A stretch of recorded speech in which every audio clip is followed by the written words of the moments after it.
Pabst presents The Great Gildersleeve. The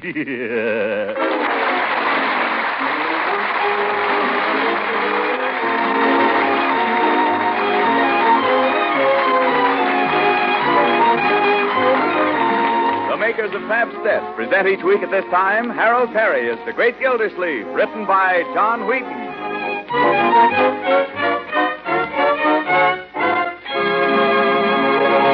We'll hear from the Great Gildersleeve in just a moment. Homemakers, when unexpected guests stay for dinner or between meal refreshments are in order, are you equal to the occasion? Well, whether the occasion calls for just a snack or for the main dish of a hearty meal, you'll find Pabst is mighty handy to have around. You see, Pabst is the delicious golden cheese food of 100 different uses. Pabst slices so neatly and spreads so easily, it's grand for sandwiches or appetizers, or to serve with fruit. Pabst makes luscious, smooth cheese sauces that turn vegetables, leftovers, or chicken or egg dishes into real party treats. Pabst is just right for cheese omelets, rabbits, or soufflés. Yes, and Pabst is nourishing. It's a fine energy food and easy to digest. So always keep a package or two of Pabst on hand. Whether your dealer has it in the convenient round, flat package. Remember, just ask for Pabst. Pabst-ETT. Pabst, the delicious golden cheese food of 100 uses.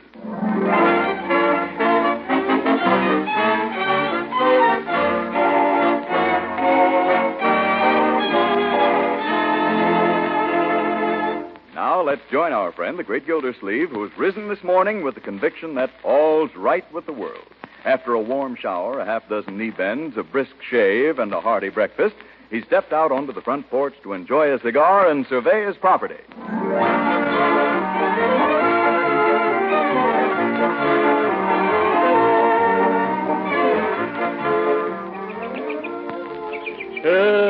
October.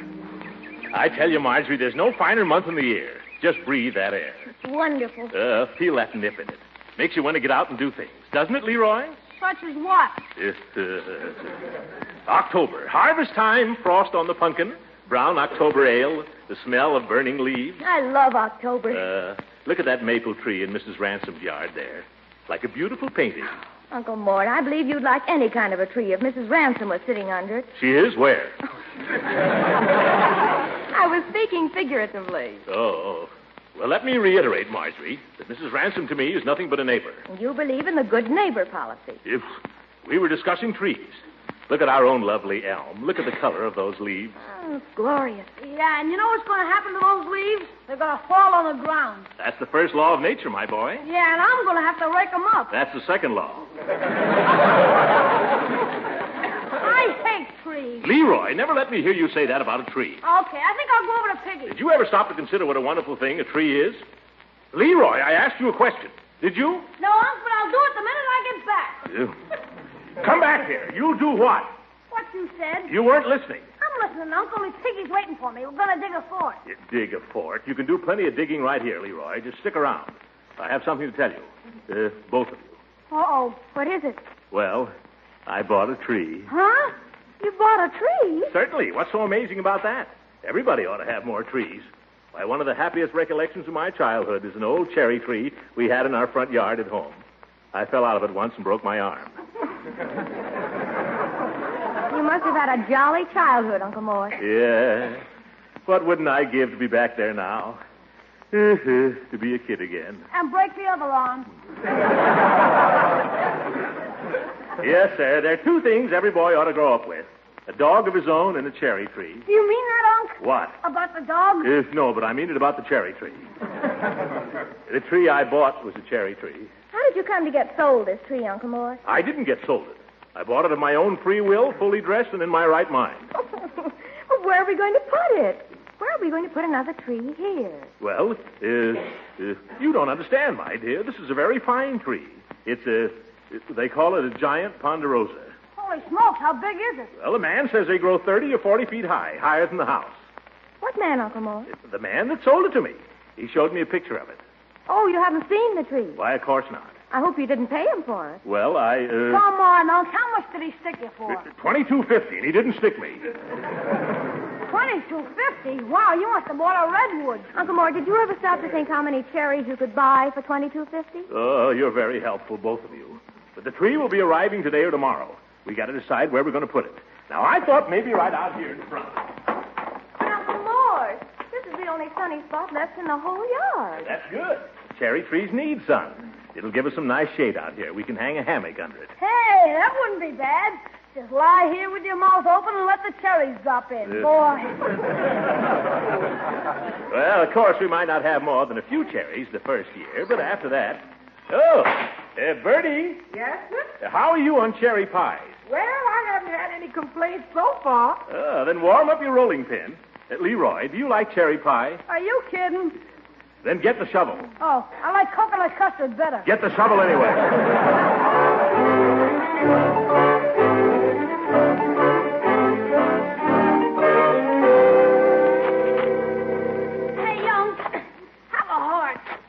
Deep enough. Why, you've hardly scratched the surface there, Leroy. That isn't deep enough for a geranium. Gosh, I've been digging for half an hour. Here, give me that shovel, Leroy. I'll spare you. Yes, you show them how it should be done, Bertie. You got to put your foot on it and give it the old heave-ho. Yeah, that's right, Bertie. Heave-ho.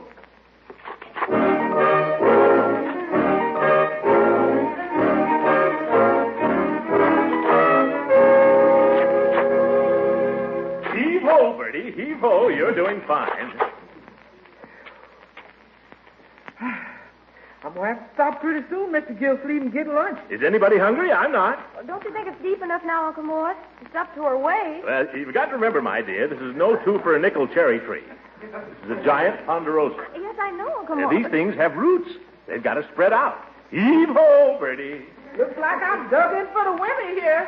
Heave-ho!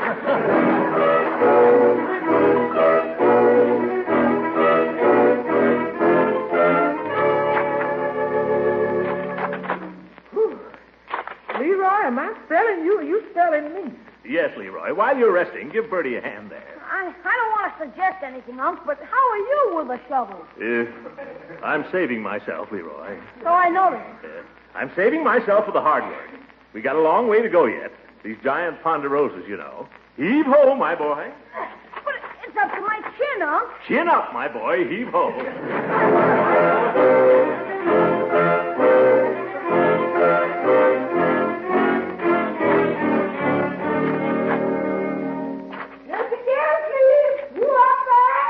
Yes, Bertie?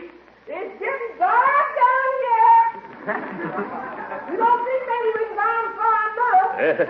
You're getting there, Bertie. You're getting there. We struck a pipe or something down here, Unc. Uncle Mort. Wait a minute, Leroy. What is it, Marjorie? Freight office closed. The tree's there, and they're sending it out. Oh, fine. Well, we'll have to get busy here and have everything ready. Come on up, Bertie. Yes, sir, if I can get up. Look out, you're starting a landslide.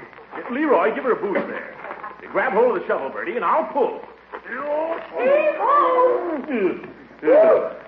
Great day in the morning. I sure am glad to be out that hole in the ground. Now give me a hand, Unc. Okay. 1, 2, 3. Yeah. There you are. Thanks, Unc. Now, Leroy, while you're resting, I want you to take that shovel. Well, here comes Mrs. Ransom. Mrs. Ransom? Oh, give me the shovel.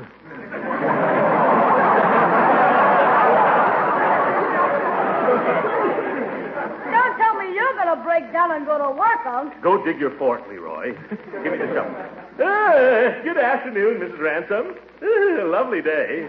Just glorious. Hello, Leroy. Hiya, Mrs. Ransom. Marjorie, honey, you're looking just sweet. Thank you. Just doing a little landscaping here. I saw you out the window, and I declare to goodness I was just consumed with curiosity, so I came right over willy-nilly. Well, glad you did. Where's Willie?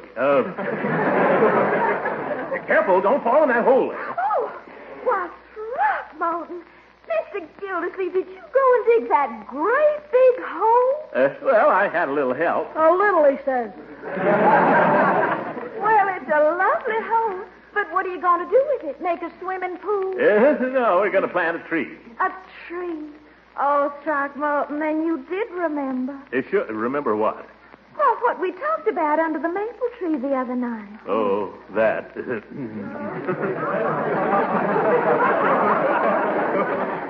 I love trees. Don't you, Marjorie? Yes, you can't go wrong with a tree. You know, Throckmorton, the boys back home used to have the prettiest custom. They used to carve the girls' initials in the trees. Sometimes they even put a heart around them with an arrow through it. Silly, isn't it? Leroy, go dig your fort. I'm getting to like it here, Unc. Hey, here comes somebody else. Looks like Mr. Peavy. It is. Hello, Mr. Gildersleeve. Hello, Peavy. Doing a little digging, I see. Yes, doing a little digging. That's nice. I do a little gardening myself when I can. Peavy, you know Mrs. Ransom? Oh, yes. Yes, Mr. Peavy and I are old friends. Yes, I had the privilege of selling Mrs. Ransom a backbrush a few days ago. How's it working out, Mrs. Ransom? Well, I hardly know that this is the place to discuss it, Mr. Peavy, but it has a tendency to tickle. Well, they come that way from the factory. You have to work them in.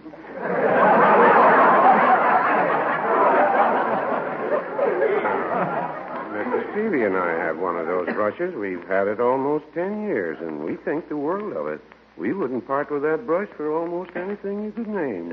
Well, I'm glad you're happy with it. Hey, Unc, here comes the old goat. Leroy, that's no way to talk about Judge Hooker. Hello, Gildy. Hello, you old goat. Mrs. Ransom. Oh, my, this is an unexpected pleasure, Judge. Hello, Leroy, Marjorie, Hello. Peavy.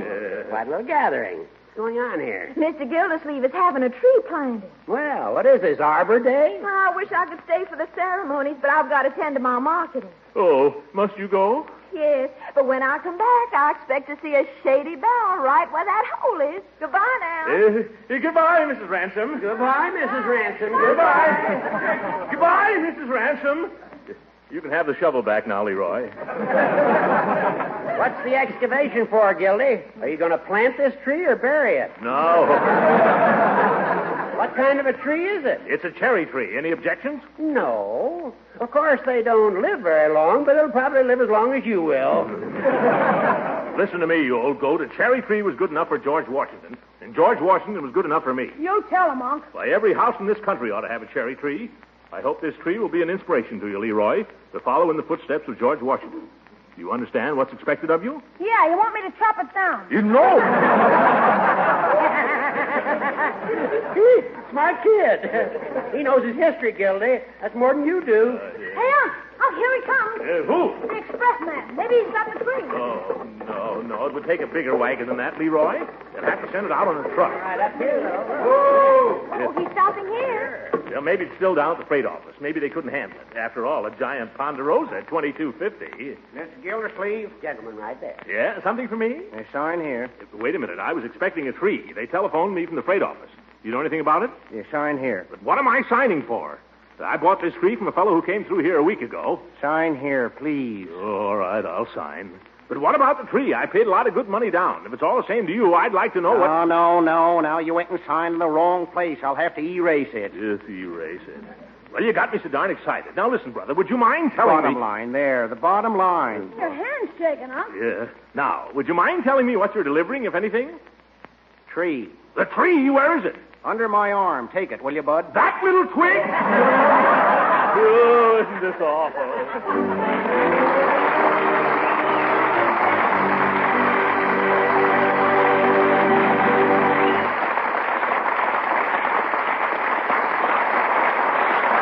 The Great Gildersleeve will be with us again in a few seconds. But first, you homemakers have a big job to do these wartime days. Yes, your job is to see that your families get the foods that help make them strong. So you'll want to know about a food that adds extra nourishment to meals in any number of easy, appetizing ways. That food is Pabstet, the delicious golden cheese food of 100 different uses. Yes, Pabstet offers many quick, delightful ways to add variety and extra nutriments to your menus. One way is with the smooth, rich cheese sauces that Pabstet makes. Just melt Pabstet in a double boiler. Stir in a little milk and season. And you have a grand golden cheese sauce for vegetables, leftovers, all kinds of nourishing food. Pabstet cheese sauce is mighty tasty, mighty nutritious, too, because Pabstet is a nourishing, digestible energy food, rich in milk protein, and it helps provide vitamin A and the important milk minerals calcium and phosphorus. So serve Pabstet often. Remember, it's Pabstet, the delicious golden cheese food of 100 uses.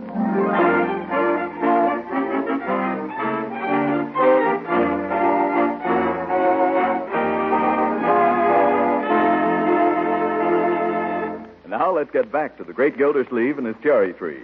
The neighbors have left, and for half an hour, Gildersleeve and his nephew have been filling in the mighty hole they just finished digging. Oh, ask poor Leroy. I knew him well. Never mind the ham, Leroy. Keep shoveling. First we shovel it out, and then we shovel it in. Yeah, that's life, my boy. It seems a shame to fill up a ditch like this, Unc. Would have made a swell elephant trap. Yeah, I'd like to trap the fellow who sold me this tree. If that Johnny Appleseed ever comes through here again, I'll hang him from the top of it. You couldn't hang a midget from it now, Unc. All right, keep shoveling. You know, Uncle Mort, I think this tree's going to live. Oh, really, Marjorie? Mm-hmm. I've been soaking its little roots in water. Look, there's some green there. By George, you're right. Look at that green. Water, that's all it needs. Let's get it in the ground quick, huh? Leroy, scoop out a little bed for it. Okay. A young tree will stand transplanting better than a big one, you know. Yeah, that's right, my dear. Stick it in the hole, Marjorie, and Leroy, you fill around it. Hold it straight, Marge. There. You know, all that digging we did will probably help us. Plenty of cultivation, that's what these trees need, and plenty of water. Now pat the earth around the little roots, Leroy. That's right. Don't pat it too hard. These giant ponderosas are very delicate. You gotta cultivate them and water them. You gotta tend them like a little baby. Nice little tree. Maybe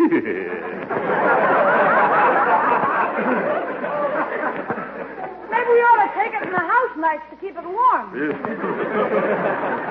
Very funny, Leroy. Go get the hose and drag it over here, will you?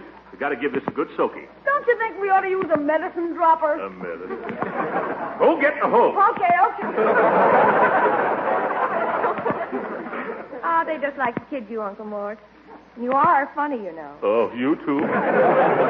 Let them laugh.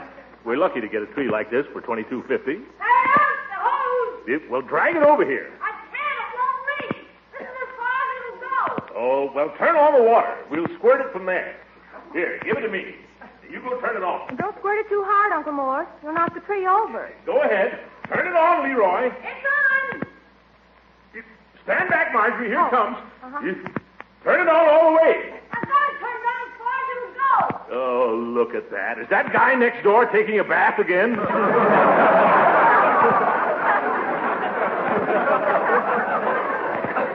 We'll never reach the tree with that. What's the matter? Nothing comes out.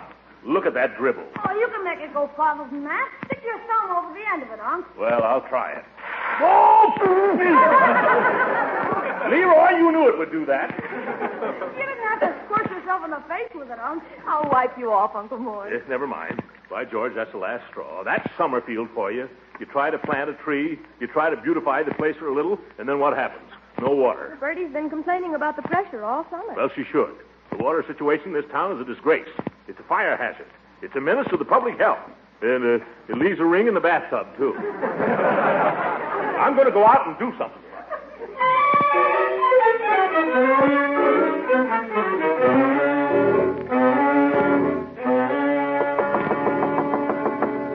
Come on, Hooker, open up. I know you're in there. All right, Gildersleeve, what do you want? I'm very busy. Judge, have you used any water lately? I never touch the stuff. You come all the way down here to ask me riddles? I mean it. I'm serious. We can't get any water at my house. We can't get any pressure. It's a disgrace. Well, don't complain to me. Complain to Clanahan. He's the water commissioner. What's the use of complaining to Clanahan? He just sits down there at the waterworks on his fat salary playing pinochle while the town goes dry. A man can't even plant a cherry tree. Don't holler at me. I don't play pinochle. That's nothing to do with it. You might at least ask a visitor to come in and sit down, Hooker. I don't want you to come in, and I don't want you to sit down. I'm busy. Now, Judge, look. I've written a letter to the Indicator Vindicator about this situation. You have? And I'd like to read it to you. No. I'm positive it's a fine letter, Gildy, and you must be sure to send it to the newspaper. But if you want to get action with a politician like Clanahan, you'll have to get out and blast. Blast? What do you mean, Judge? You want to get up a petition. Go around and get people to sign it. A petition? You're right. It's the voice of the people. Oh, that's wonderful, Judge. I'll get up a petition that'll blow his ears back. I'll write a petition that'll go down in history with the Missouri Compromise. Or was it the Mississippi?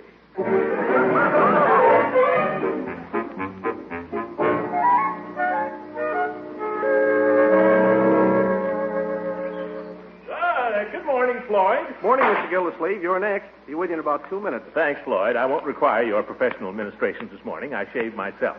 But I've got a little thing here I'd like to have you sign. Well, the wife says I'll sign anything. What is it? You use a lot of water here, don't you, Floyd? Now, I've got a petition. I'll read it to you. Quote, "To whom it may concern, we, the undersigned taxpayers of Summerfield, believing that the water situation in this town is a crime and a disgrace, and a stench in the nostrils of civic pride, do hereby petition the town council..." What's hissing? Are you shushing me? The guy in the chair under the towel. Corey, are you working on me, Ranger? Yes, sir. Be right with you. Well, get this towel off your face. Yes, sir. Oh, hello, Clanahan. Hello, Gildersleeve. I read your letter in the Indicator last night. Did you? I used your water to shave with this morning. I'm just getting up a little testimonial about it here. I'm sorry, Mr. Gildersleeve, but I couldn't possibly sign a thing like that. Mr. Clanahan here is one of my best customers. I'm sorry. Come back later. Well, if that's the way you feel about it. Goodbye, Floyd. I'll be seeing you, Mr. Clanahan, if you're around.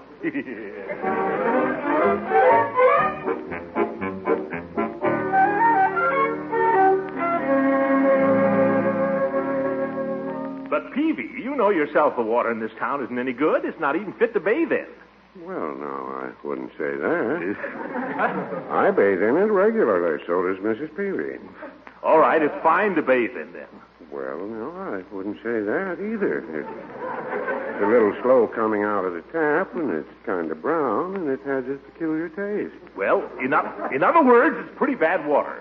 Well, no, I wouldn't say that. Look, Peavy, I'm not asking you to sign the Magna Carta. It's just a little piece of paper asking for water. I understand. Peavy, out in my yard, I've got a cherry tree. A little tiny cherry tree, pushing its tender shoots up through the parched earth, crying for water. Are you going to deny that little treelet life? Well... Sign here.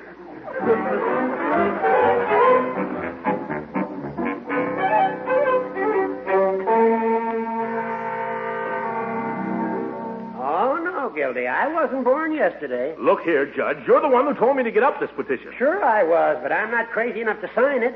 Why, I'd as soon sign my own death warrant. I'll be bringing that around yet, you old goat. A fine, upstanding judge. Well, you know how this town is run, Gildy. It's just too bad. I'd like to see somebody throw Clanahan out. Somebody else, not me.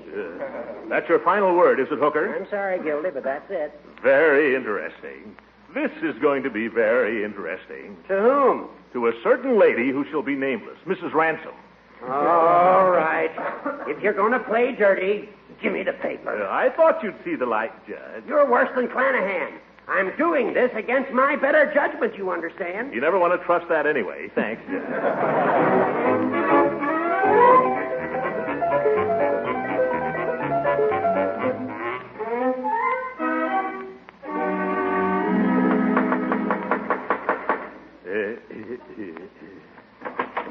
Throckmorton. Come in, won't you? Come right in. Now, don't tell me you've gone and brought me something again. Well, not exactly. I brought you a little paper to sign. Oh, my goodness. I do hope it's nothing legal. Well, it has to do with the water situation. Oh, dear. Is it bad? Hadn't you noticed? It's terrible. There's no hydraulic pressure. Oh, there you go. I just don't know what you're talking about when you talk about things like that. I'm not a bit mechanical, you know. Oh, well, you don't have to understand it, really. All you have to do is sign it. It's a petition. Petition? Is that anything like a subpoena? Well, not really, no. Because I never did know what a subpoena was. My husband, Beauregard, was a lawyer, you know, and I never did understand him from the day I married him. Oh, but then he never understood me. Oh. But we understand each other, don't we, Throckmorton? Oh, brother.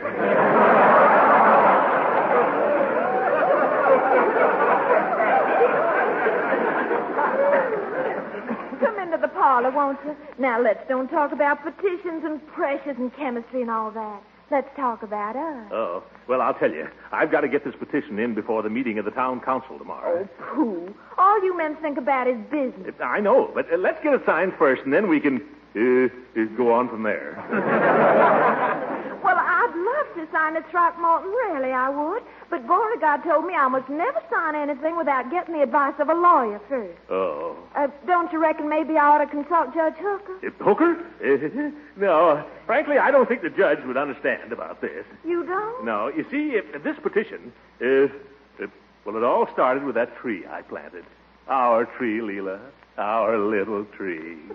Oh, Throckmorton, you're sweet. I'll sign it. I'll do anything you say. Wait. Here's my pen. After all, you're my air raid warden. I guess that makes it legal, doesn't it?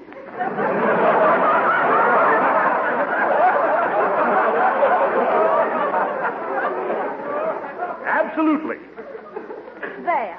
To Throckmorton with love from Leela. Huh? Aren't you pleased? Well, I mean, it's all right the way I autographed it. Oh, the town council will love it.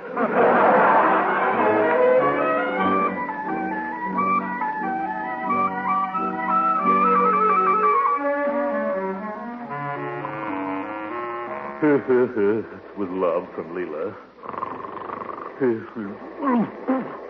What's that noise? What time is it? It's only 6 o'clock. What's going on out there? Hey, wake up. Leroy, what's that racket outside? There's a gang of men digging in the front yard. In the front yard? Who told them to do that? 6 o'clock in the morning. I'll find out about this. Hey! Hey, out there!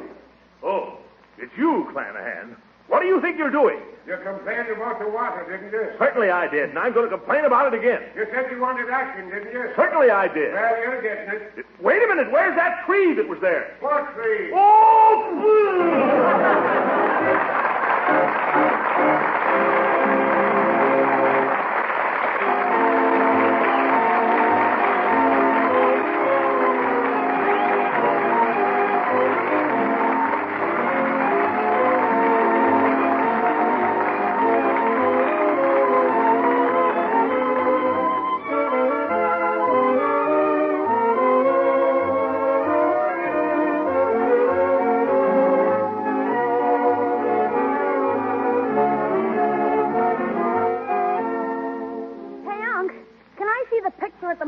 Tonight? No, Leroy. What's the picture? Oh, it's super, Unc. It's called Here We Go Again. Here We Go Again? I never heard of it. You never heard of Here We Go Again? Well, I've heard of it now. It's got Fibber McGee and Molly in it. Oh, my little chums. Well. And Edgar Bergen and Charlie McCarthy. Well, for heaven's sake, that sounds great. Here's $1. Take your friend. Wait a minute. There's a guy in it called the Great Gildersleeve. Never heard. Oh, that's me. What am I saying? Wait a minute, Leroy. I'll get my hat and go with you. Good night, everybody. Here we go again.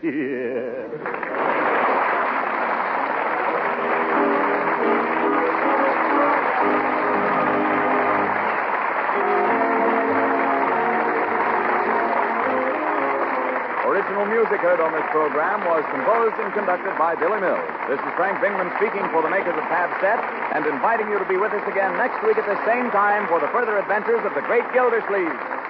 A word for all you thrifty women who are trying to keep the food budget on an even keel. The product called Kraft Dinner is just your dish. For Kraft Dinner gives you the economical way, the quick way to make delicious macaroni and cheese. Fluffy, tender macaroni, drenched with cheese goodness. With Kraft Dinner, you make it in just 7 minutes cooking time.